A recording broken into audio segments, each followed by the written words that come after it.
Señor le bendiga, hermanos. El pastor Guerra con una palabra de gracia en tiempos de coronavirus. En estos días estamos aprendiendo cómo orar y estamos aprendiendo del maestro, el mero en la oración. Dice el Señor Jesús en Mateo capítulo 6, versículos 9 y 10. Vosotros pues oraréis así: Padre nuestro que estás en los cielos, santificado sea tu nombre. Venga tu reino, hágase tu voluntad como en el cielo, así también en la tierra. Y nosotros entonces encontramos que estas palabras que se llaman el Padre Nuestro, pues no solamente a veces traen confusión, pero también nos traen esta correlación entre la vida, como nosotros vivimos, y en verdad lo que nosotros le pedimos a Dios. Y estas palabras entonces nos enseñan a nosotros cómo comunicarnos con el Señor. No es repitiendo lo mismo y no es tampoco teniéndole temor a estas palabras de tal manera para no repetirlas que no nos dejamos guiar por ellas. El Señor entonces nos enseña, hermanos, cómo orar. ¿Cuáles son las palabras? ¿Por qué pedimos al orar?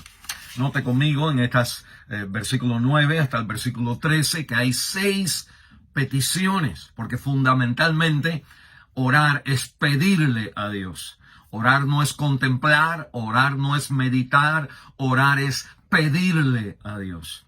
Pero pedirle a Dios es entonces pedirle a Dios por estas cosas que en verdad son las verdaderas cosas importantes en las experiencias de nuestra vida, a nosotros ser discípulos del Señor.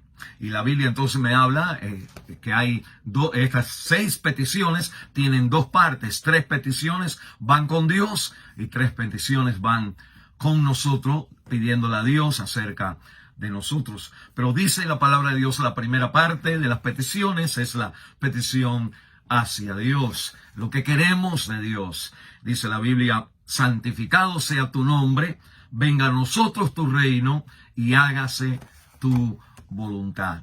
Encontramos, mire bien, piense bien, hermanos, Cristo nos está enseñando a orar. La Biblia me dice que hay 3 cosas importantes en toda experiencia de mi vida. 3 cosas importantes. La primera es el nombre, la segunda es el reino y la tercera es entonces su voluntad. El nombre nos habla de la reputación de alguien. El reino nos habla entonces de lo que, digamos, estamos hablando de una persona, pues la persona está edificando su reino, su negocio, su plan, su vida. Y Dios entonces tiene un plan, tiene un negocio, tiene un reino, tiene lo que Él quiere edificar en este mundo, y eso se llama el reino. Y la Biblia entonces me habla de la voluntad. La voluntad es entonces qué quiere una persona, lo que desea la persona. Mire, orar entonces es identificar en mis necesidades, en mis problemas, en mis experiencias que me llevan ahora a mí a tener ese tiempo en ese lugar protegido de interrupción y de hablarle al Señor sin palabrería, sin una lista de peticiones, pero viniendo a mi Padre y yo entonces pidiéndole, al mirar mi vida, pidiéndole que la honra del nombre de Dios, que lo que Dios está interesado en hacer en este mundo, su reino, y que lo que Él quiera se manifieste en las experiencias que yo estoy teniendo. Cuando nosotros oramos, no venimos a darle información a Dios. Venimos a tomar la información que nosotros tenemos de Dios, que conocemos de Él, y clamarlas a las necesidades de nuestra vida. Verdaderamente orar es entonces pedirle a Dios que por las posibilidades de su perfecta obra en las necesidades que yo tengo. Pedirle a Dios fervientemente por las necesidades y las perfecciones que yo veo que se necesitan en mi experiencia. Y esas perfecciones se ven en la resurrección de Cristo y se ven entonces al final cuando Cristo viene.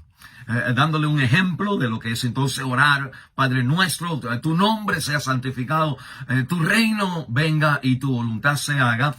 Pienso en Apocalipsis, el capítulo 21, y dice la palabra de Dios ahí, que cuando Cristo viene, Él establece su reino, su nombre es completamente glorificado y su voluntad se hace. Y la Biblia me dice entonces en Apocalipsis capítulo 21, para darme una visión de las cosas las perfecciones que debo estar yo pidiendo en mis necesidades. Dice el capítulo 21, versículo 3, el versículo 4, enjugará Dios toda lágrima de los ojos de ellos.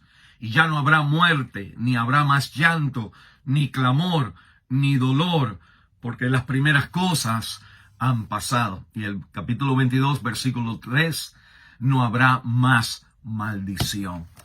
Orar entonces es que cuando yo veo una muerte, cuando yo veo una desolución, cuando yo veo un quebranto, cuando yo veo una necesidad, cuando yo veo gente con dolor y con sufrimiento, pues yo intercedo.